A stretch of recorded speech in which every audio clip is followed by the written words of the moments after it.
আজকে আমরা সিম্পল চা বানানো শিখব। এর জন্য আমরা নিয়েছি লং লিফ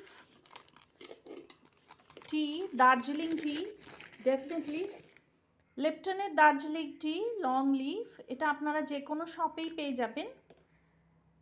যে পরিমাণ চা নেব খাবো সেই কাপ অনুযায়ী আমি মেজারিং কাপ অনুযায়ী আমি জলটা নেব।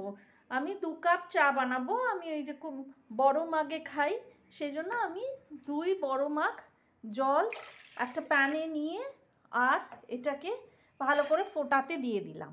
জলটা গরম বসিয়ে দিলাম, গ্যাসটা অন করে জলটা গরম বসিয়ে দিলাম। ইন দ্য মিন টাইম আমরা আমাদের পটে চা পাতাটা দিয়ে নেব।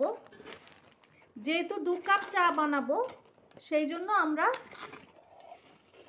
মেজারিং স্পুন টিস্পুন নিয়েছি। 2 চামচ লং লিফ টি এর মধ্যে দিয়ে দিলাম।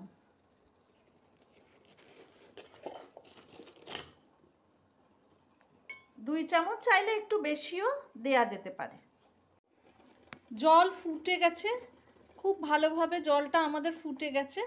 এবার আমরা এই জলটা গ্যাসটা অফ করে দিয়ে জলটা আমরা স্ট্রেট কেটেলের মধ্যে ঢালবো। মনে রাখবেন চা পাতার ওপরে জলটা ঢালবো, নেভার জল ঢেলে চা পাতা ঢালা, সেটা হবে না। এবার এটা জলটা ঢালা হয়ে গেছে। এবার আমরা এটা জাস্ট বন্ধ করে রেখে দেবো। টিকোজি থাকলে টিকোজি দিয়ে ঢাকা দিয়ে রেখে দেবো, তাতে গরম থাকবে চাটা। এবার চাটা খানিকক্ষণ ভিজতে দেব। ভিজে গেলে এটা আমরা একটা স্ট্রেনার দিয়ে 2টো মাগে ছেঁকে চাটা পরিবেশন করব। আমাদের চা রেডি। এবার আমরা একটা স্ট্রেনার নিয়ে আর চাটা ছেঁকে বার করে নেব। যারা আপনারা চিনি খান তারা অবশ্যই চিনি দিয়ে নেবেন, আর যারা চিনি খান না, যেমন আমি চিনি খাই না চায়, তারা চিনি ছাড়াই খেতে পারেন। এর মধ্যে হাজমোলা দিয়েও খেতে পারেন, খেতে মন্দ লাগবে না, বা লেবুর রস দিয়েও খাওয়া যেতে পারে। আমাদের 2 কাপ চা একেবারে তৈরি।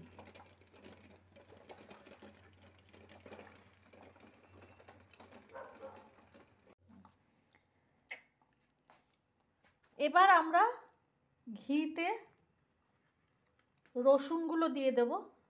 রসুন আর অল্প পেঁয়াজ পাতা বাটা, পেঁয়াজ পাতা কাটা আছে।